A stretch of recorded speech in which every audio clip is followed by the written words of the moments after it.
Hello friend, स्वागत है आपका एनक्यू स्टडी यूट्यूब चैनल पर।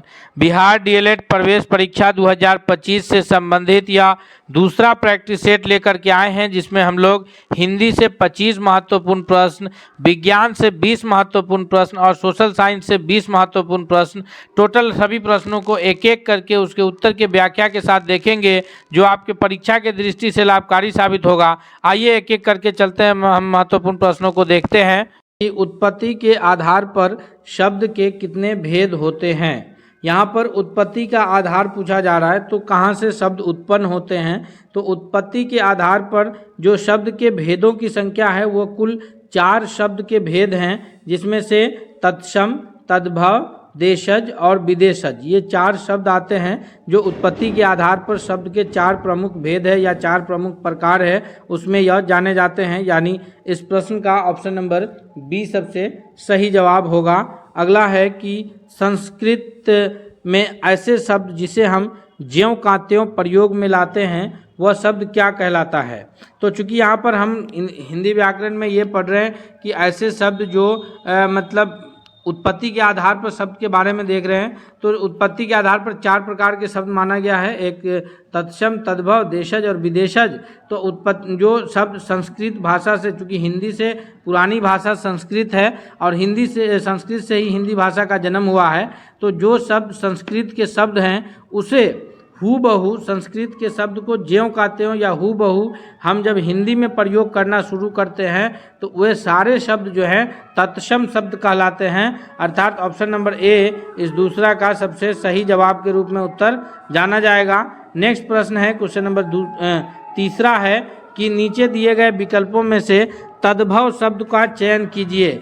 तद्भव शब्द पहले कहते किसको हैं, जब हम ये जान जाएंगे तो तद्भव शब्द चुनना हमारे लिए आसान होगा। तद्भव शब्द जो है वैसे शब्द को कहा जाता है जो संस्कृत के शब्द होते हैं, लेकिन उन्हें उस शब्दों को जो है मॉडिफाई करके यानी उसे चेंज करके जो है हिंदी में प्रयोग किया जाने लगता है, तो उसे तद्भव शब्द कहते हैं। कुछ ना कुछ उसमें परिवर्तन आता है। जैसे इसमें जो ऑप्शंस में शब्द हैं हमारे, उसमें मुंह जो है वो तद्भव शब्द होगा।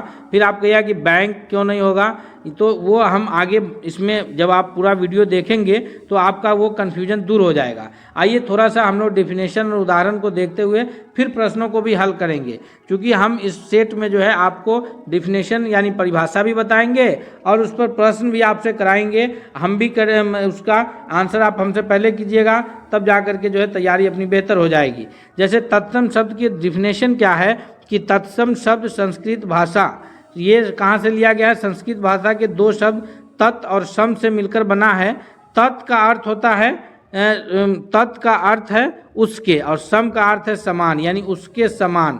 तो जो संस्कृत का शब्द है उसी के समान, यानी अर्थात क्या हो गया, ज्यों का त्यों।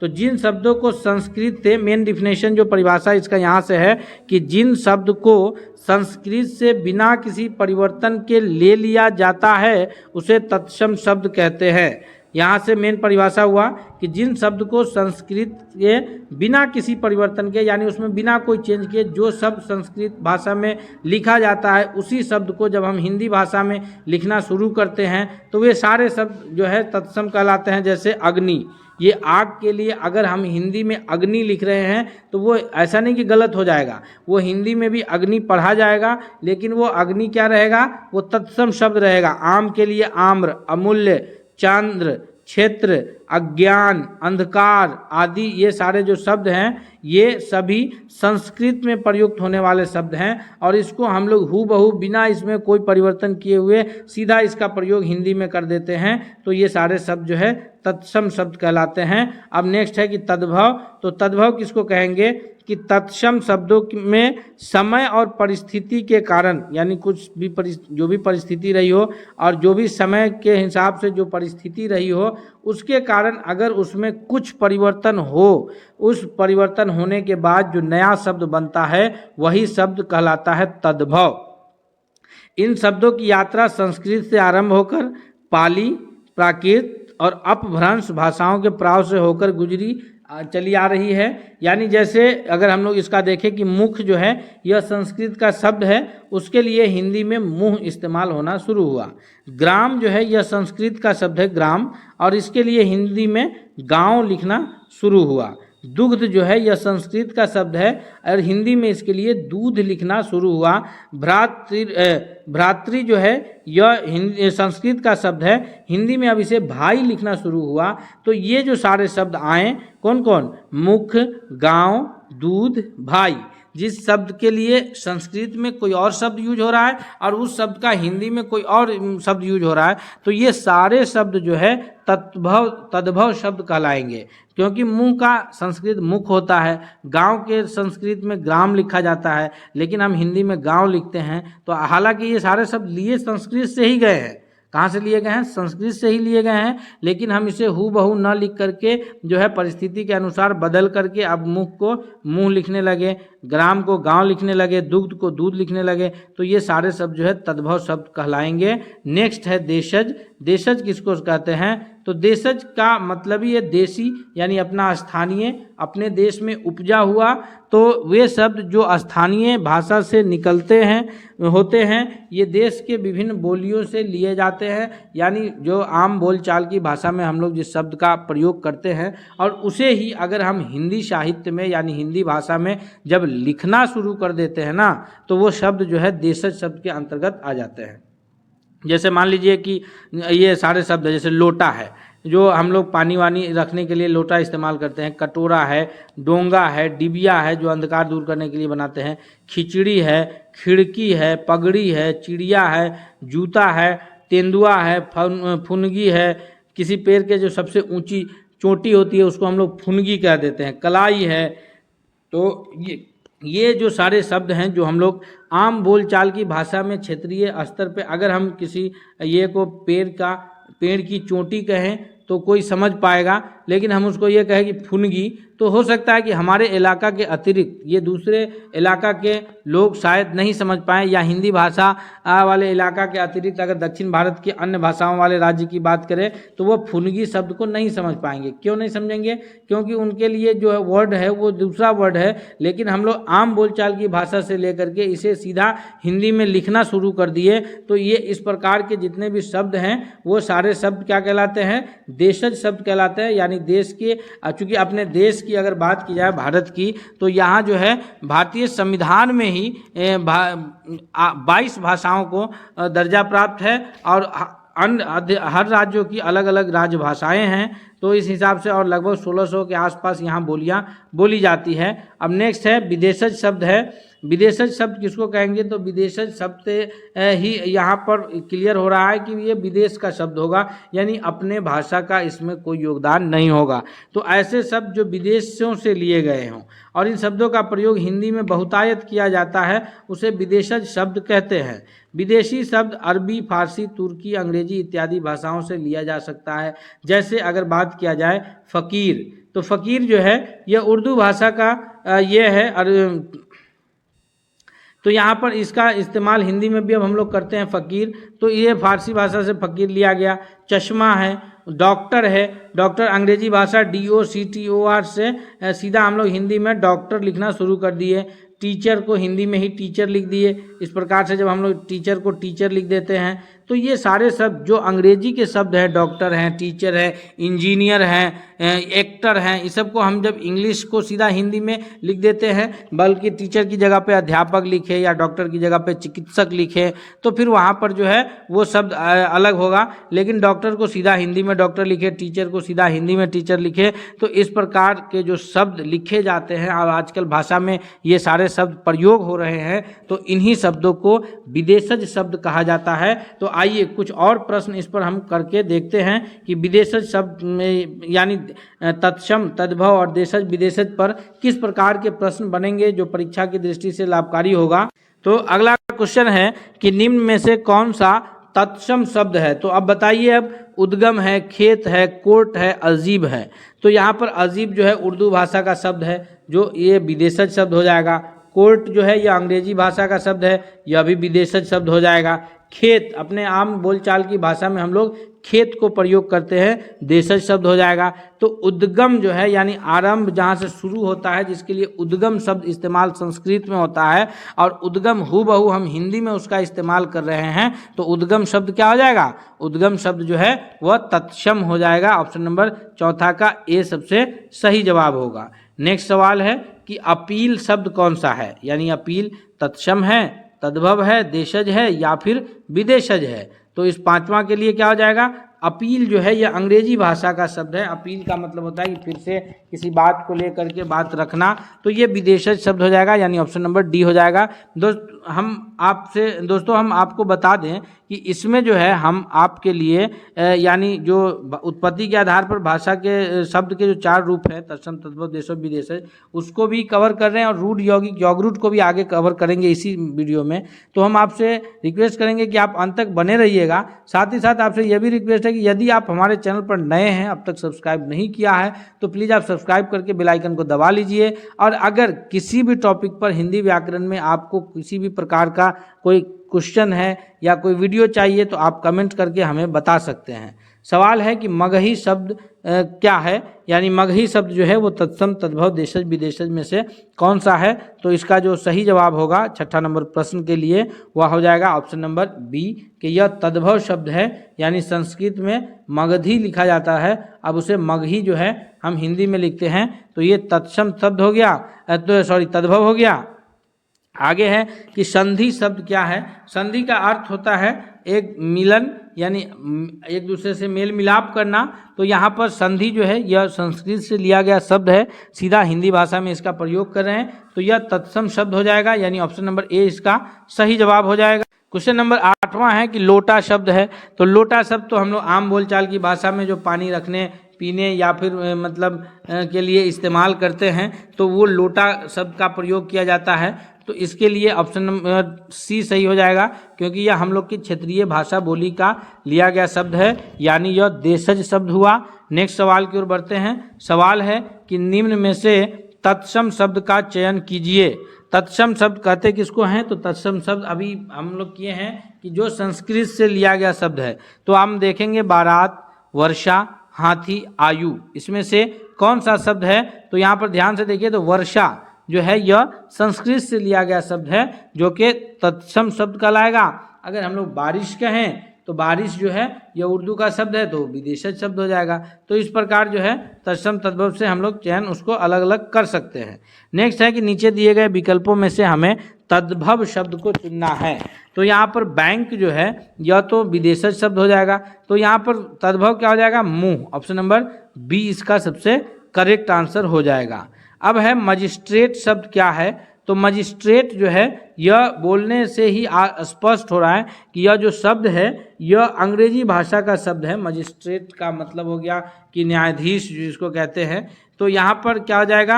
हिंदी न्यायाधीश होता है, मजिस्ट्रेट अंग्रेजी वर्ड है, इसको हम लोग सीधा हिंदी में अब इस्तेमाल कर रहे हैं, मजिस्ट्रेट लिख रहे हैं, यानी यह विदेशज शब्द हो गया। ऑप्शन नंबर इसके लिए डी करेक्ट आंसर हो गया। नेक्स्ट आगे बढ़ते हैं कि स्वतंत्र, अब आगे जो आया हमारा कि स्वतंत्र सत्ता धारण न करने वाले शब्द क्या कहलाते हैं, यानी अब जो हम लोग शब्द को देखेंगे वह बनावट, उसकी रचना के आधार पर शब्द किस प्रकार के होते हैं और कितने प्रकार के होते हैं उसको देखेंगे। तो स्वतंत्र सत्ता धारण न करने वाले जो भी शब्द हैं वह शब्द कहलाते हैं क्या? रूढ़ शब्द या यौगिक शब्द या यौगरूढ़ शब्द। तो इसका यौगिक कहलाता है, ऑप्शन नंबर बी इसका सही जवाब होगा। नेक्स्ट है कि अब देखते हैं कि बनावट के आधार पर जो शब्द के 3 रूप हैं जिसको रूढ़, यौगिक और यौगरूढ़ के नाम से जाना जाता है। क्या क्या नाम से जानते हैं? रूढ़, यौगिक और यौगरूढ़। उसका भी हम लोग अभी परिभाषा देखेंगे और फिर उसके बाद जो है हम उसको रूढ़, यौगिक, यौगरूढ़ का पे कुछ प्रैक्टिस क्वेश्चन करेंगे, जैसे तत्सम, तद्भव पे किए हैं, ताकि कुछ भी हमारा आगे परीक्षा की दृष्टि से सब कुछ तैयारी सही रहे। रूढ़ शब्द कहते किसको हैं? तो यह एक ऐसा शब्द होता है जिन्हें अलग अलग अक्षर में विभक्त करने पर उनके अक्षर सार्थक शब्द नहीं बनाते। यानी रूढ़ शब्द ऐसा है कि जो एक शब्द बन गया उसको अगर हम लोग डिवाइड करें, तोड़ें, तो उससे नया कोई शब्द उत्पन्न नहीं होगा, वो उसका कोई अर्थ ही नहीं रहेगा। जैसे यहाँ पर अगर हम लोग शब्द देखें अगर, तो अगर को अगर हम लोग तोड़ते हैं तो अ प्लस गर न अ का अर्थ आ रहा है न गर का अर्थ आ रहा है, या अग को एक साथ कर दे अग प्लस र तो भी कोई सार्थक अर्थ नहीं आ रहा है। अगर महल की स्थिति में देखें तो मह प्लस ल कोई अर्थ नहीं, या फिर म जोर हल तो यहाँ पर म का कोई अर्थ नहीं आ रहा है, हल का एक नया वर्ड बन जा रहा है। तो इस प्रकार ये जो मतलब ऐसे शब्द हैं ये सब कि इसको हम लोग तोड़ते हैं तो उनमें से अक्षरों का कोई सार्थक अर्थ बनता नहीं है। तो उस प्रकार के जितने भी शब्द हैं वो सारे शब्द जो है रूढ़ शब्द कहलाते हैं। अगर, कुर्सी, ऐनक, महल, ये सबको तोड़ने पर नया कोई, या अगर महल को तोड़े म ह ल तो इसमें क्या नया आया, कोई नया शब्द नहीं बन रहा है। तो इस प्रकार जो है ये महल का कोई अर्थ रहता नहीं है। आगे यौगिक है, तो यौगिक विज्ञान में भी पढ़े होइएगा कि यौगिक जो है वो कंपाउंड अर्थ होता है, इंग्लिश में यौगिक को कंपाउंड कहते हैं। तो इसका क्या है कि दो या दो से अधिक, हमेशा यौगिक में यही रसायन में भी पढ़ा जाता है कि दो या दो से अधिक जो है तत्व के मिलने से यौगिक बनता है। तो यहाँ भी हम लोग वही पढ़ेंगे कि दो या दो से अधिक सार्थक शब्दों से मिलने से, सार्थक यानी जिसका एक सही अर्थ निकलता हो, तो दो या दो से अधिक सार्थक शब्द यानी ऐसा शब्द जिसका सही अर्थ निकलता हो, उसके मिलने से जो नया शब्द बनेगा वो शब्द यौगिक कहलाएगा। दो या दो से अधिक शब्दों सार्थक शब्दों के मिलने से, यानी ऐसे कोई निरर्थक शब्द जैसे हम बोले कि ह आ ल, तो ये निरर्थक ये है, इसको मतलब नहीं बनाया जा सकता है पन प्लस घट, तो मिलके पनघट तो वर्ड बनेगा लेकिन पन और घट का कोई मानी निकलेगा नहीं, तो वो सार्थक नहीं हुआ। पन और घट सार्थक नहीं हुआ। तो जहाँ सार्थक शब्दों का समूह होगा और एक साथ मिलेगा वही शब्द यौगिक कहलाएगा। जैसे विद्यालय, दो सार्थक शब्द कौन कौन है, विद्या प्लस आलय, आलय का अर्थ होता है जगह, यानी विद्या हासिल करने का जो जगह है वो विद्यालय कहलाएगा। विद्या एक अपने में आप में शब्द है और आलय भी एक शब्द है जिसका अर्थ होता है जगह। तो विद्यालय उस वैसे जगहों को कहा गया जो जहाँ जाकर के हम शिक्षा हासिल करते हैं, विद्या हासिल करते हैं। रवि प्लस इंद्र, रविंद्र हुआ, रवि का अर्थ होता है प्रकाश, इंद्र का भी अपना एक अर्थ है। तो इस प्रकार रविंद्र जो शब्द होगा वो यौगिक शब्द होगा क्योंकि ये दो सार्थक शब्दों से मिलकर बना है। तो दो या दो से अधिक भी सार्थक शब्दों का समूह हो सकता है, वो क्या कहलाएगा, वो कहलाएगा यौगिक शब्द। नेक्स्ट है यौगरूट शब्द, जो बनावट की दृष्टि से शब्दों का जो रूप है उसका जो तीसरा रूप है यौगरूट शब्द। यौगरूट शब्द का तात्पर्य ऐसे शब्दों से होता है जो दो शब्दों के मिलकर बनता है लेकिन बनने के बाद अन्य किसी तीसरे अर्थ बताने लगता है। यानी दो शब्द से मिलकर के बना, लेकिन जब बना, जैसे नील प्लस कंठ, तो नील एक शब्द है और कंठ भी एक शब्द है, लेकिन इस शब्द से जब बना नीलकंठ तो फिर एक तीसरे का अर्थ बताने लगा। यानी नीलकंठ का अर्थ हो गया महादेव, जो नीला है, जिस कंठ जिसका नीलकंठ महादेव के लिए कहा जाता है। दशानन रावण के लिए कहा जाता है। दशानन का अर्थ क्या होता है, 10 है जिसका सर। गिरिधर जो है यह कृष्ण जी के लिए कहा जाता है।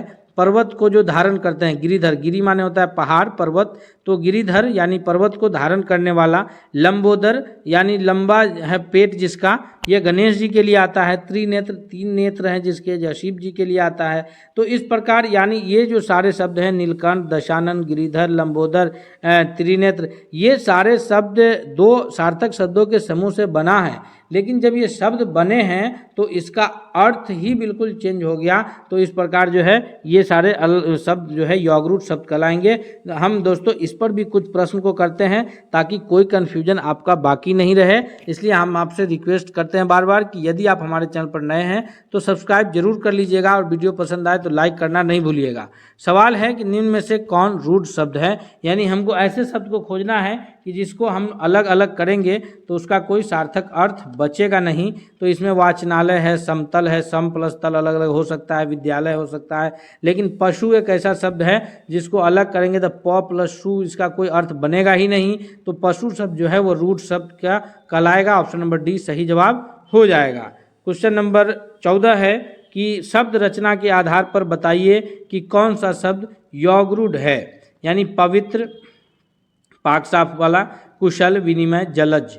तो यहाँ पर शब्द रचना के हिसाब से अगर ध्यान से देखिएगा चारों ऑप्शंस को, तो इसमें जलज जो है यानी जल में पलने वाला जो पौधा है, तो वो जलज के नाम से जाना जाता है। इस प्रकार ऑप्शन नंबर डी जो है यह शब्द यॉगरूट शब्द के रूप में जाना जाएगा। नेक्स्ट है कि निम्न में से कौन यौगिक शब्द है, यानी किस शब्द में दो या दो से अधिक सार्थक शब्दों का समूह मिला है। तो अगर ध्यान से देखिए, लेखक, पुस्तक और योगी को छोड़ के विद्यालय को अगर देखा जाए तो विद्या प्लस आलय यानी विद्या हासिल करने का जगह विद्यालय यौगिक शब्द हुआ। ऑप्शन नंबर सी इसका सही जवाब के रूप में उत्तर जाना जाएगा। नेक्स्ट सवाल है क्वेश्चन नंबर 16 है कि जिस शब्द से कई सार्थक खंड हो सके उसे क्या कहते हैं। तो जिस शब्द से कई सार्थक खंड हो सके यानी ऐसा खंड हो जिसका अर्थ हम सही से बता सकें उसको कहते हैं क्या। 16 का ऑप्शन नंबर बी यानी यौगिक शब्द कहते हैं। सार्थक खंड नहीं होगा तो रूट शब्द कहलाएगा और यौगरूट जो है वो दो शब्दों का ऐसा समूह होगा जो एक तीसरा अर्थ देता होगा। नेक्स्ट सवाल की ओर बढ़ते हैं। सवाल है 17 कि कमल किस प्रकार का शब्द है। कमल जो है यहाँ पर ध्यान से अगर देखा जाए तो इसमें क मल कमल, इसको अगर अलग करते हैं तो क प्लस मल फिर भी कोई शब्द नहीं बन रहा है, या क म ल करते हैं तो भी कोई शब्द नहीं बन रहा है। तो इस प्रकार यह रूट शब्द आ जाएगा यानी 17वां का ऑप्शन नंबर ए सबसे सही जवाब के रूप में उत्तर जाना जाएगा। नेक्स्ट सवाल है कि पाकशाला किस प्रकार का शब्द है। तो पाकशाला यहाँ पर अगर हम लोग थोड़ा सा इसको शब्द को विभेद करें तो पाकशाला यानी ऐसा जगह जहाँ पर जो है खाना बनाने का कार्य होता हो उसको पाकशाला के नाम से जानते हैं। तो ये ऑप्शन नंबर बी हो जाएगा कि यह यौगिक शब्द है, क्योंकि पाक मतलब खाने से संबंधित सामान और शाला पाकशाला जहाँ खाना बनाया जाता है, रसोई घर के लिए पाकशाला भी इस्तेमाल होता है। तो इस प्रकार यह यौगिक शब्द हो गया। नेक्स्ट है कि दशानन किस प्रकार का शब्द है। दशानन जिसको 10 सर वाले जो रावण के लिए इस्तेमाल होता है दशानन, तो यह इसका अर्थ ही अलग है। 10 सर वाला दशानन कहलाएगा, लेकिन चूंकि यह तीसरा रावण के लिए इस्तेमाल होने वाला शब्द है तो इस प्रकार ये क्या हो जाएगा, यह यौगरूट शब्द हो जाएगा यानी ऑप्शन नंबर सी इसका सही जवाब हो जाएगा। अगला प्रश्न है कि निम्न में से कौन रूट शब्द है। तो रूट शब्द अगर ध्यान से देखा जाए तो यहाँ जो है 20वां का डी हो जाएगा कि पशु जो है वो रूट शब्द है। दोस्तों इस प्रकार कि विलयन का सबसे प्रमुख गुण कौन सा है। विलयन जो सॉल्यूशन तैयार होता है उसका सबसे जो प्रमुख गुण है उसमें से इन ऑप्शंस में से कौन होगा। तो जी हाँ बच्चों, इसका जो सबसे करेक्ट आंसर होगा कि विलयन का जो सबसे प्रमुख गुण है वह होता है उसका समांग होना। समांग विलयन किसको कहते हैं, तो समांग विलयन उसको कहते हैं जिसमें जैसे हम लोग चीनी और पानी का घोल तैयार करते हैं जिसे शरबत के रूप में जानते हैं, तो वहाँ पर चीनी के कण पानी में इस प्रकार से घुल जाते हैं कि वो दिखते नहीं हैं, तो ये समांग विलयन है। जैसे दूध और पानी का मिश्रण जो है समांग विलयन है। तो ये विलयन का एक सबसे प्रमुख गुण है जिसको का ये है कि वो समांग होता है। और ऐसे तो मिलने के लिए मिश्रण भी है कि हम लोग जो है बालू पत्थर को मिला देते हैं, वो दोनों एक साथ मिल जाता है, मिक्सचर तो कहलाता है, लेकिन हम उसको विलयन नहीं कहेंगे क्योंकि उसके कण अलग अलग दिखते रहते हैं। तो यहाँ पर विलयन का सबसे प्रमुख गुण क्या हो गया, उसका समांग होना। नेक्स्ट प्रश्न की ओर बढ़ते हैं। सवाल नंबर 2 है हमारे स्क्रीन पर कि रेत के सूक्ष्म कण का जल में होना किसका उदाहरण है। तो रेत का जो सूक्ष्म कण है वो जब जल में रहता है तो वहाँ पर जल में रहने के कारण जो है उसके कण, रेत के जो कण हैं वह दिखते रहते हैं, तो इसलिए वो विलयन, कोलाइड या निलंबन किसका उदाहरण है। तो रेत के कण का जो जल में उपस्थित होना है वो एक यानी हम कह सकते हैं कि यह निलंबन का उदाहरण है। ऑप्शन नंबर सी इसका दूसरे नंबर प्रश्न के लिए सबसे करेक्ट आंसर के रूप में उत्तर जाना जाएगा। नेक्स्ट प्रश्न की ओर चलते हैं। इससे पहले हम आपसे रिक्वेस्ट करते हैं, तीसरा प्रश्न आ गया है हमारे स्क्रीन पर कि यदि दोस्तों आप हमारे चैनल पर अब तक नए हैं, चैनल को सब्सक्राइब नहीं किया है, तो प्लीज़ आप चैनल को सब्सक्राइब करते हुए बेल आइकन को दबा लीजिए ताकि कोई भी अपडेट्स आएगा तो वो सबसे पहले आप तक पहुंचेगा। हमारे स्क्रीन पर तीसरा नंबर सवाल है कि जल में अल्प विलय कौन है। इनमें से जो जल में कम घुलने वाला पदार्थ कौन सा है। स्टार्च है, नमक है, फिटकिरी है या फिर चीनी है। तो नमक और चीनी के बारे में तो हमें उदाहरण लेना ही नहीं है क्योंकि ये जल में पूरी तरह घुल जाता है और हम लोग इसे रोज़ जो है देखते हैं हमारे उपयोग में रोज है या।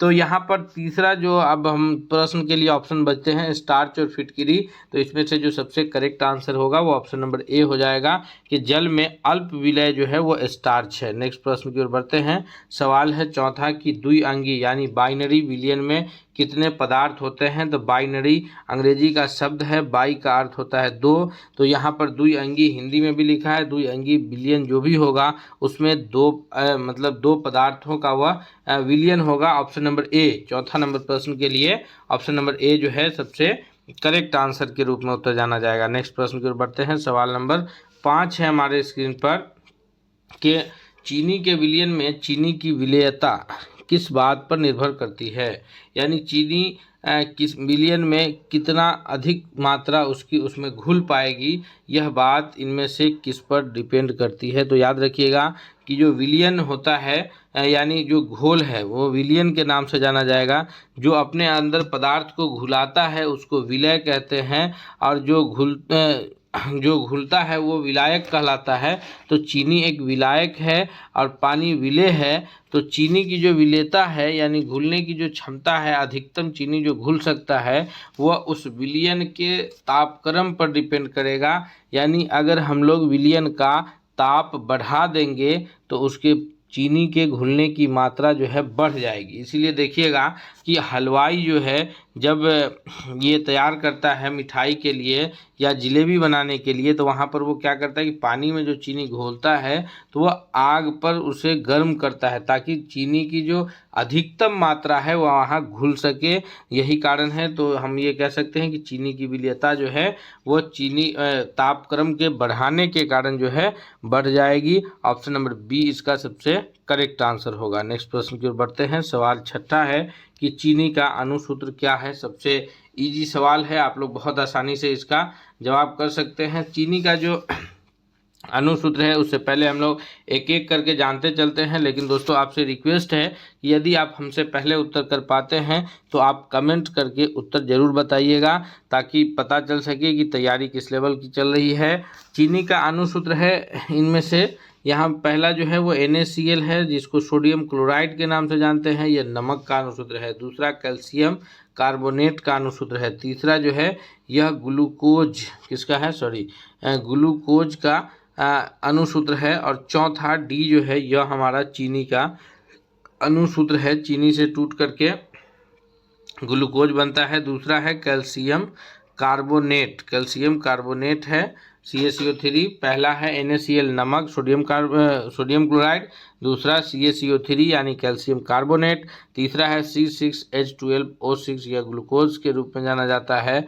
और फिर जो हमारा चौथा है C12H22O11 डी ऑप्शन चीनी का अणुसूत्र है। नेक्स्ट प्रश्न की ओर बढ़ते हैं। सवाल नंबर 7 है हमारे स्क्रीन पर कि नमक और जल के वास्तविक विलयन के संदर्भ में कौन सा कथन सत्य है। जी हाँ, नमक और चीनी का जो वास्तविक विलयन है यह इसमें कौन सा कथन सत्य। तो इस प्रश्न के उत्तर में हम लोग जब विचार करेंगे कि नमक और जल का वास्तविक विलयन के संदर्भ में जो सही कथन क्या होगा, तो याद रखिएगा नमक और जल का जो वास्तविक विलयन है यह इसमें वास्तविक विलयन का उदाहरण है। इस कारण इसमें निलंबन के कण दिखते नहीं हैं, यानी पूरी तरह चीनी हो या नमक हो पानी में घुल जाता है, निलंबन का कण बाकी रहता तो फिर वो टिंडल जैसे पानी में रेत की जो कण बाकी रहते हैं वहाँ निलंबन का कण वो बाकी रहता है, इसलिए वहाँ क्या करता है कि वह टिंडल प्रभाव प्रदर्शित करता है पानी में अगर रेत घुला रहे तो। वहीं अगर पानी में चीनी या नमक घुला है तो यहाँ पर क्या होगा कि वो दिखने वाला कण है नहीं, यह वास्तविक विलयन हो गया एक समांग विलयन के रूप में जो पूरी तरह से घुल गया। तो यह क्या होगा, पारदर्शक और अस्थायी होगा, यह टिंडल प्रभाव प्रदर्शित नहीं करेगा। ना हम इसके कणों को देख सकते हैं, ना ही छान करके हम लोग इसको अलग कर सकते हैं। नेक्स्ट प्रश्न की ओर बढ़ते हैं। सवाल 8 है कि जब तेज प्रकाश पुंज चौक जिसे हम लोग बोर्ड पर पढ़ाने के क्रम में ब्लैक बोर्ड पर लिखते हैं चौक से, जो कि ये चूना पत्थर का बना रहता है तथा जल में निलंबन पर पड़ती है, तो यानी कह रहा है कि जब किसी पानी में चौक अगर घुला है तो वहाँ पर अगर निलंबन पड़ती है तो क्या होगा। तो ये 8वां नंबर प्रश्न का सही उत्तर हो जाएगा कि जब प्रकाश की किरण किसी पानी में अगर चौक घुला है और उस चौक पर पड़ती है तो वहाँ पर उस निलंबन के कण के कारण, यानी चौक जो पूरी तरह से घुलता नहीं है, पानी में दिखता रहता है, उसके कारण जो है वहाँ पर प्रकाश का प्रकीर्णन होगा। ऑप्शन नंबर सी सही जवाब हो जाएगा कि प्रकाश जो है वो चारों तरफ फैल जाएगी। स्कैटरिंग ऑफ लाइट की जो घटना है यह यहाँ पर घटित होगी। जी हाँ, 8वां नंबर प्रश्न का सबसे सही उत्तर क्या हो जाएगा, ऑप्शन नंबर सी। हम उम्मीद करते हैं कि आपको जनरल साइंस की तैयारी जो है एनक्यू स्टडी पर बहुत ही आसान शब्दों में और बहुत ही इजीली तैयारी हो जाएगा। इसलिए आपसे रिक्वेस्ट है, यदि आप हमारे चैनल पर अब तक नए हैं, सब्सक्राइब नहीं किया है, तो प्लीज़ आप चैनल को सब्सक्राइब करते हुए बेल आइकन को दबाइए ताकि सबसे पहले आप तक अपडेट्स पहुंचे। नेक्स्ट प्रश्न की ओर बढ़ते हैं, और इससे पहले वीडियो अगर पसंद आया है तो आप इसे लाइक करना नहीं भूलिएगा। प्रश्न है कि मैग्नीशियम का ऑक्सीजन में जलना किस प्रकार की अभिक्रिया है। तो मैग्नीशियम को Mg को अगर हम लोग वायु की उपस्थिति में या ऑक्सीजन की उपस्थिति में जलाते MgO प्राप्त करते हैं, मैग्नीशियम ऑक्साइड Mg+O MgO। तो यहाँ पर यह जो घटना है यह एक प्रकार का ताप अपघटन अभिक्रिया के रूप में जाना जाता है। ऑप्शन नंबर ए इसका करेक्ट आंसर होगा। नेक्स्ट प्रश्न है क्वेश्चन नंबर 10 हमारे स्क्रीन पर कि निम्नलिखित में से कौन पदार्थ नहीं है। तो अगर पदार्थ की परिभाषा ली जाए कि पदार्थ किसको कहते हैं, तो पदार्थ जो स्थान घेरता हो, जिसमें कुछ द्रव्यमान हो, तो वो पदार्थ के रूप में जाना जाता है। यानी पदार्थ तीनों अवस्था में है। पदार्थ जो है वो ठोस अवस्था में भी है, पदार्थ जैसे धूल कण है यह पदार्थ की ठोस अवस्था है। उसी प्रकार पदार्थ जो है द्रवीभूत अवस्था में है, जैसे द्रव अवस्था में जैसे जल है, और वायु जो है यह प्रकाश की गैसीय अवस्था है। तो यहाँ पर ये तीनों जो है जल, वायु और धूल कण ये पदार्थ हैं, लेकिन ऊष्मा जो है यह पदार्थ की अवस्था नहीं है। यानी यह ऊष्मा जो पदार्थ का गुण है कि स्थान घेरता है और उसमें कुछ न कुछ द्रव्यमान होता है, उसको फॉलो नहीं करता है। अर्थात 10वां नंबर प्रश्न का ऑप्शन नंबर सी इसका सबसे सही जवाब के रूप में उत्तर जाना जाएगा। नेक्स्ट प्रश्न है क्वेश्चन नंबर 11 है हमारे स्क्रीन पर। अब यहाँ पर क्या कर रहा है कि निम्नलिखित में कौन गलत कथन है। जी, जो तीन सही कथन है, लेकिन एक इनमें से गलत कथन है, और वही गलत कथन जो है सही जवाब है हमारे इस प्रश्न का।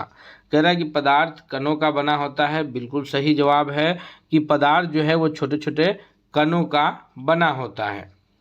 बी ऑप्शन है कि पदार्थ के कण अत्यंत सूक्ष्म होते हैं। जी हाँ, तो पदार्थ इतना छोटे छोटे कणों का बना होता है कि हम लोग उसको आंखों से नहीं देख पाते, उससे भी छोटे छोटे कणों का बना होता है, जिसको देखने के लिए हम लोग सूक्ष्मदर्शी का यानी माइक्रोस्कोप का इस्तेमाल करते हैं। तो ये जो है ये एकदम छोटे छोटे कणों का बना हुआ है कौन, पदार्थ। तीसरा है कि पदार्थ के कण अनवरत गतिशील होते हैं। तो जी हाँ, पदार्थ के जो छोटे छोटे कण हैं वो लगातार गतिशील रहते हैं, और पदार्थ के छोटे छोटे कण आपस में एक दूसरे से एक फोर्स, एक बल के द्वारा बंधे रहते हैं। उसको कहते हैं क्या चीज़, तो उसे कहते हैं अंतराअनुक आकर्षण बल। और जो जगह छोटी छोटी जगह होते हैं उसको कहा जाता है अंतराअनुक स्थान। लेकिन डी ऑप्शन जो है कि पदार्थ के कण स्थिर होते हैं, तो पदार्थ के कण स्थिर नहीं होते हैं, अर्थात ऑप्शन नंबर डी गलत कथन है। इसलिए यह सबसे सही जवाब हो जाएगा। अगले प्रश्न की ओर बढ़ते हैं। सवाल नंबर 12 है कि कार्बन डाइऑक्साइड गैस को द्रवीभूत किया जा सकता है। तो कार्बन डाइऑक्साइड गैस यानी CO2 जो गैस है इसको द्रवीभूत कैसे किया जा सकता है। तो CO2 गैस को द्रवीभूत करने के लिए हमें क्या करना होगा, हमें करना होगा कि हमको तापमान को घटा करना होगा और उसका प्रेशर यानी दाब को बढ़ाना होगा। तो 12 का ऑप्शन नंबर सी सही जवाब हो जाएगा कि ताप को घटा करके तथा दाब को बढ़ा करके हम लोग क्या कर सकते हैं, कार्बन डाइऑक्साइड गैस को गैसीय अवस्था से द्रवीभूत, जैसे हमारा LPG रहता है लिक्विफाइड पेट्रोलियम, तो उसी प्रकार से उसको जो है लिक्विफाइड बनाने के लिए ताप घटाकर और दाब को बढ़ाकर किया जा सकता है। अगला प्रश्न है क्वेश्चन नंबर 13 है कि वाष्पन का वेग निर्भर करता है, वाष्पन का वेग किन बातों पर निर्भर करेगा। तो कितनी तेजी में किसी द्रव का वाष्पन हो रहा है, यानी द्रव जो है वो ये द्रव अवस्था से कितनी तेजी में गैसीय अवस्था में परिवर्तन कर रही है, यह किन किन बातों पर डिपेंड करता है। तो यह डिपेंड करता है कि जो वाष्पन की क्रिया हो रही है उस वक्त उसका तापमान कितना है, तो यानी ताप पर भी यह बात निर्भर करेगा। दूसरा पृष्ठीय क्षेत्रफल है कि कितने क्षेत्रफल पर जो है वाष्पन की क्रिया हो रही है। और तीसरा है कि द्रव की प्रकृति है कि द्रव जो है वह किस प्रकार का है, उसका महत्तम घनत्व कितना है। तो ये तीनों ऑप्शन जो है सही जवाब है। इसलिए इस प्रश्न का जो सही जवाब हो जाएगा वो ऑप्शन नंबर डी हो जाएगा कि इनमें सभी पर वाष्पन का वेग क्या निर्भर करता है, इनमें से सभी पर वाष्पन का वेग निर्भर करता है। नेक्स्ट प्रश्न है क्वेश्चन नंबर 14 है कि निम्न में से किसका अंतरा अणुक बल सबसे मजबूत होगा। जी हाँ, तो अंतरा अणुक बल जो है जल, कार्बन डाइऑक्साइड और सोडियम क्लोराइड। यहाँ पर अगर हम लोग देखें तो जल जो है ये द्रव अवस्था है, उसी प्रकार से कार्बन डाइऑक्साइड जो है यह गैसीय अवस्था है, लेकिन सोडियम क्लोराइड जो खाने का नमक है यह पदार्थ की ठोस अवस्था है। अर्थात 14वां नंबर प्रश्न का जो सबसे सही जवाब हो जाएगा वो ऑप्शन नंबर सी हो जाएगा कि सोडियम क्लोराइड NaCl जो है, जो खाने का नमक के रूप में हम लोग प्रयोग करते हैं, यह ठोस अवस्था में है और ठोस अवस्था का जो अंतरा अणुक बल होता है वह सबसे अधिक होता है। ऑप्शन नंबर सी सबसे सही जवाब होगा। नेक्स्ट प्रश्न है क्वेश्चन नंबर 15 है हमारे स्क्रीन पर कि किसी द्रव का वाष्प में परिवर्तन क्या कहलाता है। जी हाँ, तो द्रव अवस्था से वाष्प की अवस्था में जो परिवर्तन है वाष्पन कहलाएगा। ऑप्शन नंबर सी इसका सबसे सही जवाब हो जाएगा। उसी प्रकार गैसीय अवस्था से जो है, जैसे बादल का बनना है वो संघनन कहलाता है, लेकिन द्रव से पानी का भाप बन के उड़ जाना यह क्रिया वाष्पन की क्रिया कहलाती है। ऑप्शन नंबर इसका सी सबसे सही जवाब है। अगले प्रश्न है 16 नंबर सवाल है कि निम्न में से कौन ऊर्ध्वपातित हो सकता है। तो सबसे पहले हम लोग समझेंगे कि ऊर्ध्वपातित है क्या। तो याद रखिएगा, ऊर्ध्वपातित वैसी घटना को कहते हैं कि कोई पदार्थ, जो पदार्थ तीन अलग अलग अवस्थाएं हैं, भौतिक अवस्था जो है ठोस, द्रव और गैस का, उसमें से अगर बात करें हम लोग बर्फ, जो पदार्थ की ठोस अवस्था है, और फिर वो जब हम लोग बर्फ को गर्म करते हैं तो वो जल यानी पदार्थ की द्रव अवस्था में आता है, फिर उसको और गर्म करते हैं तो वह गैसीय अवस्था में वाष्प यानी भाप बनकर उड़ता है। लेकिन इसमें अगर बात किया जाए कि जो पदार्थ की अवस्था है ठोस अवस्था है, उसे गर्म किया जाए तो वह बिना द्रव अवस्था में परिवर्तित हुए सीधा जो है गैसीय अवस्था में परिवर्तित हो जाए, तो ये ऊर्ध्वपातन की क्रिया कहलाती है कि ठोस से सीधा गैस हो जाना।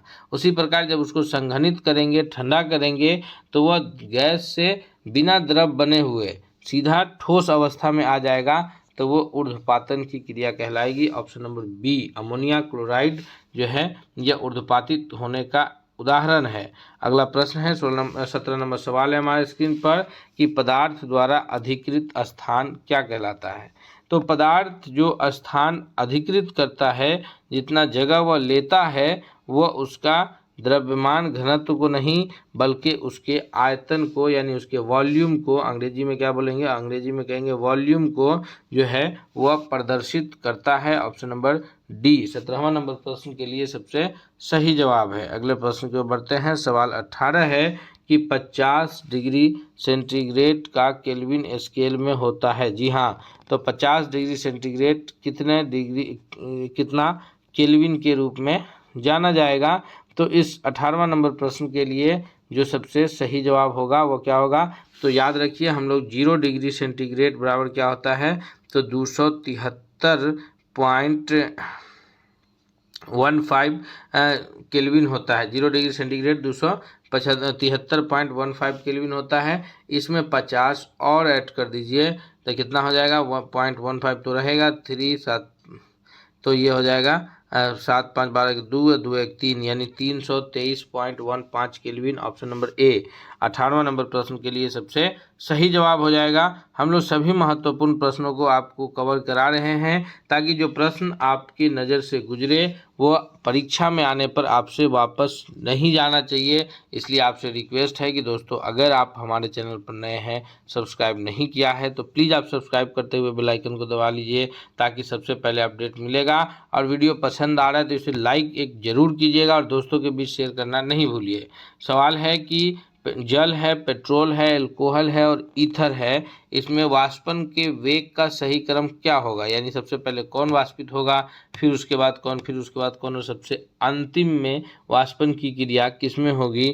तो 19वां नंबर प्रश्न का जो सही जवाब होगा कि सबसे पहले पेट्रोल, फिर अल्कोहल, फिर ईथर और सबसे आखिर में जो होगा वो जल, यानी ऑप्शन नंबर इसका सी सबसे करेक्ट आंसर हो जाएगा। नेक्स्ट प्रश्न की ओर बढ़ते हैं। सवाल है अगला हमारे पास 20वां नंबर प्रश्न है कि किसी द्रव का पर दाब बढ़ाने से उसका क्वथनांक में क्या परिवर्तन आएगा?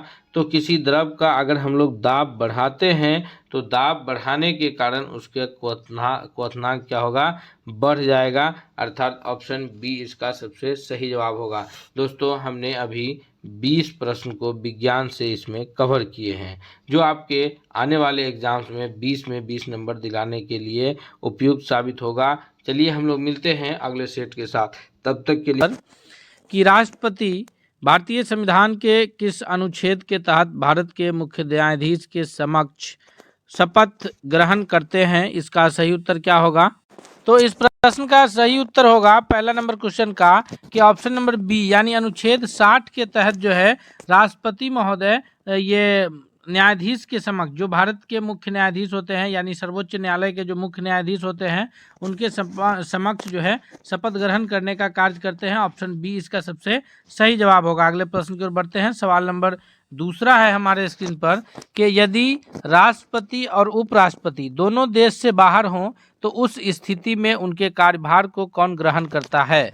तो अगर ऐसा कभी सिचुएशन बनता है कि भारत के राष्ट्रपति और उपराष्ट्रपति दोनों एक ही समय में अगर देश से बाहर हैं तो वैसे समय में जो है उनका जो कार्यभार होता है वो भारत के सर्वोच्च न्यायालय के जो मुख्य न्यायाधीश होते हैं वो देखरेख करते हैं। अगले प्रश्न की ओर बढ़ते हैं। सवाल नंबर तीसरा है हमारे स्क्रीन पर कि जब राष्ट्रपति की मृत्यु हो जाए आकस्मिक रूप से, या वो त्यागपत्र दे दे, या पदच्युत हों, या अन्य कारणों से अपने कर्तव्य को नहीं निभा सकते हैं, तो उपराष्ट्रपति कितने समय तक राष्ट्रपति के रूप में कार्य कर सकते हैं? जी हाँ, अगर ऐसा सिचुएशन कभी बनता है, हालांकि ऐसा सिचुएशन कभी नहीं बना है प्रैक्टिकल रूप से, लेकिन भारतीय संविधान में इन बातों का वर्णन किया है कि अगर कभी इस तरह की सिचुएशन बने कि राष्ट्रपति की आकस्मिक रूप से मृत्यु हो जाए और या फिर जो है वो अपने पद से किसी भी कारण से त्यागपत्र दे दें, या उन्हें पद से किसी भी कारणों से पदच्युत किया जाए, या फिर वो उनका जो कर्तव्य है उसको वो सुचारू रूप से नहीं निभा पा रहे हों, तो ऐसे सिचुएशन में एक उपराष्ट्रपति जो होते हैं वो 6 माह तक जो है राष्ट्रपति के कार्य को संभाल सकते हैं। उसके पश्चात हर हाल में राष्ट्रपति के लिए निर्वाचन कराना जरूरी होगा, हर हाल में चुनाव कराना पड़ेगा। अगले प्रश्न की ओर बढ़ते हैं। सवाल नंबर चौथा है हमारे स्क्रीन पर। इससे पहले दोस्तों हम आपसे एक बार रिक्वेस्ट करते हैं कि यदि आप हमारे चैनल पर नए हैं, अब तक चैनल को सब्सक्राइब नहीं किया है, तो प्लीज़ चैनल को सब्सक्राइब करते हुए बेल आइकन को जरूर दबा लीजिए ताकि कोई भी अपडेट्स आए तो सबसे पहले आप तक पहुंचे। सवाल नंबर चौथा है कि उपराष्ट्रपति की अहार्ता के संबंध में क्या सही नहीं है? जी हाँ, प्रश्न को सही से पढ़िएगा। इसमें पूछा जा रहा है कि क्या सही नहीं है, यानी कौन सा कथन गलत है। तो उपराष्ट्रपति जो होंगे वो भारत के नागरिक होंगे, यह बिल्कुल सही कथन है। उपराष्ट्रपति बनने के लिए कम से कम जो आयु है वो 35 वर्ष की आयु का हो, यह बात भी सही है कि उपराष्ट्रपति जो हैं वो 35 वर्ष से कम उम्र की आयु के नहीं हो सकते हैं। आयु का जो निर्धारण है इस प्रकार है कि अगर कोई व्यक्ति लोकसभा के सदस्य बनना चाहता है, उसके लिए चुनाव लड़ना चाह रहा है, तो उसके लिए उनकी उम्र 25 वर्ष होनी चाहिए। अगर वो राज्यसभा का मेंबर बनना चाह रहा है, राज्यसभा के सदस्य बनना चाह रहा है, तो उसके लिए उसकी उम्र 30 साल होनी चाहिए। और अगर वह व्यक्ति राष्ट्रपति पद पर सुशोभित होना चाहता है तो उसके लिए उसकी उम्र 35 वर्ष होना ही चाहिए। तो उपराष्ट्रपति की भी आयु 35 वर्ष होनी चाहिए। राज्यसभा का सदस्य हो ऐसा नहीं है। उपराष्ट्रपति को किसी भी लाभ के पद पर नहीं होना है। अगर उपराष्ट्रपति राज्यसभा के मेंबर हैं तो पहले वो राज्यसभा के सदस्यता से त्यागपत्र देंगे, फिर वो उपराष्ट्रपति बनेंगे। या वो लोकसभा के मेंबर है या किसी राज्य की विधानसभा या विधान परिषद के मेंबर हैं, तो वैसे सभी सिचुएशन में उन्हें अपने पद से पहले त्यागपत्र देना होगा, उसके पश्चात ही वो उस पद को सुशोभित कर सकते हैं। तो गलत कथन ऑप्शन नंबर सी है, यानी ऑप्शन सी इसका सबसे सही जवाब हो जाएगा। अगले प्रश्न की ओर बढ़ते हैं। सवाल नंबर 5वां है हमारे स्क्रीन पर कि उपराष्ट्रपति के संबंध में इनमें से कौन सा कथन सही है। तो वह लोकसभा का पदेन अध्यक्ष होता है, गलत। लोकसभा का जो अध्यक्ष होता है, लोकसभा का अध्यक्ष लोकसभा के चुनाव के पश्चात जितने सदस्य चुन करके आते हैं, जब पहली बैठक होती है तो उसमें जो है एक सदस्य को निर्वाचित किया जाता है जो उन्हीं लोकसभा के सदस्यों में से एक सदस्य होते हैं। तो लोकसभा का सदस्य अध्यक्ष होने के लिए जरूरी है कि वह लोकसभा का सदस्य हो। तो इस प्रकार ये पहला कथन गलत है।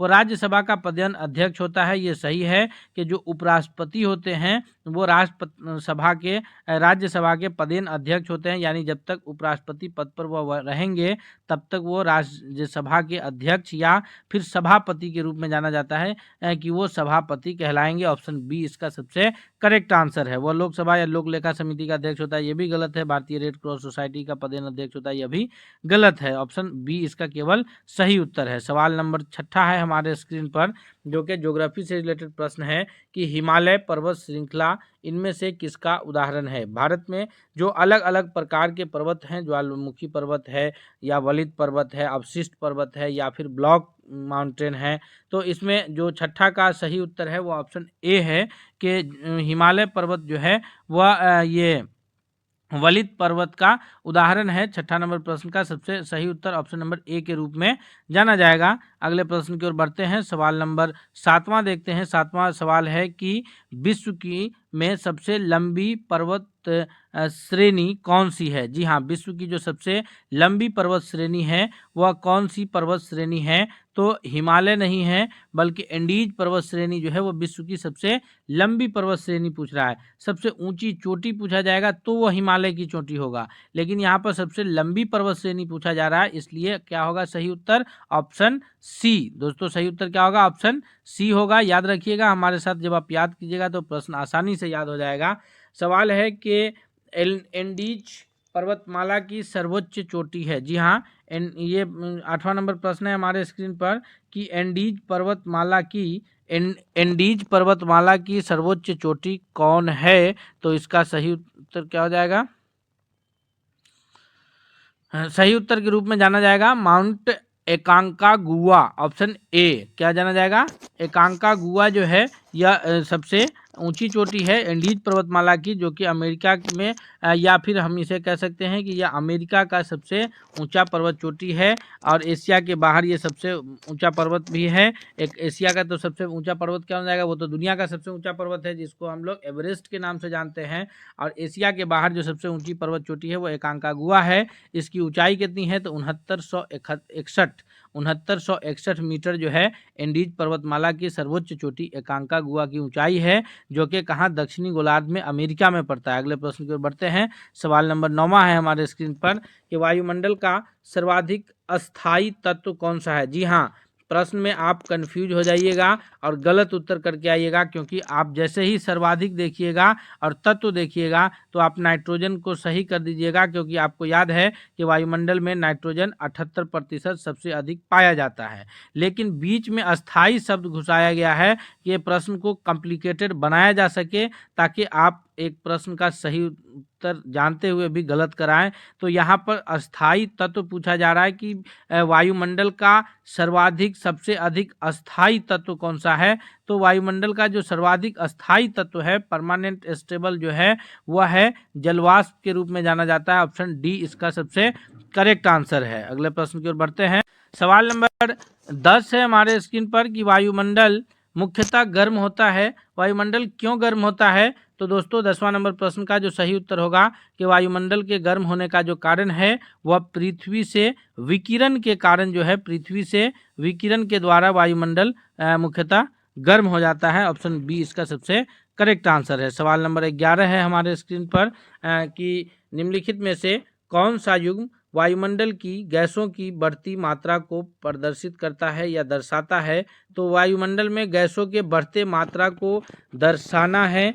ध्यान से देखिएगा, तो सही उत्तर के रूप में जो आंसर जाना जाएगा यहाँ पर, तो गैसों की मात्रा को दर्शाना है। सबसे अधिक वायुमंडल में कौन सा गैस है, तो सबसे अधिक नाइट्रोजन गैस है। तो इस तरह ऑप्शन ए करेक्ट आंसर हो जाएगा कि सबसे कम ओजोन है, उसके बाद कार्बन डाइऑक्साइड यानी CO2 है जो वायुमंडल में 0.03 परसेंट है। उसके बाद ऑक्सीजन है जो कि वायुमंडल में 21% है, और फिर नाइट्रोजन है जो कि सबसे अधिक 78% है। अर्थात इसका 11वां नंबर प्रश्न का सबसे सही उत्तर क्या होगा? ऑप्शन ए कि ओजोन सबसे कम है, उससे अधिक कार्बन डाइऑक्साइड है जो 0.03% है, फिर ऑक्सीजन है जो 21% है, फिर नाइट्रोजन है जो 78% है। अगले प्रश्न की ओर बढ़ते हैं। सवाल नंबर 12 है कि निम्नलिखित में से कौन सी गैस ग्रीन हाउस प्रभाव के लिए यानी ग्रीन हाउस इफेक्ट के रूप में जानी जाती है? कौन सी गैस ग्रीन हाउस इफेक्ट के लिए उत्तरदायी है?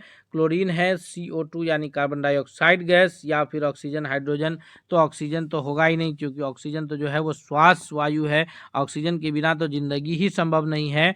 तो जो सबसे अधिक उत्तरदायी है ये जाना जाता है सबसे ज़्यादा इसके लिए ग्रीन हाउस के लिए, वो कार्बन डाइऑक्साइड गैस है। अगले प्रश्न के बढ़ते हैं। सवाल नंबर 13 है हमारे स्क्रीन पर कि इसमें जो है सही उत्तर को चुनना है। यह वायुमंडल में परतों की क्रमबद्धता को बताता है। तो हमारे पास जो सबसे ये परत है जिसको हम लोग क्षोभ मंडल के नाम से जानते हैं, हम लोग क्षोभ मंडल में रहते हैं।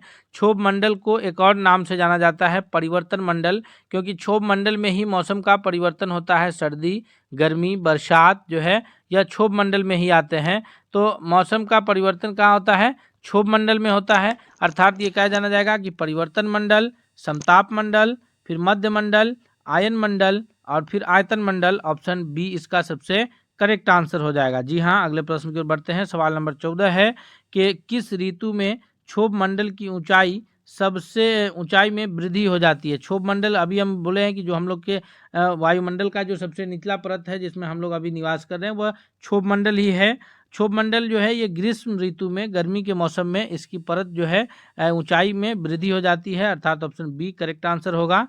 सवाल नंबर 15 है हमारे स्क्रीन पर कि निम्नलिखित में से किसकी स्थापना ज्योतिबा फूले ने किया था? दोस्तों अब हम लोग जो है वो इतिहास से रिलेटेड प्रश्नों को देख रहे हैं।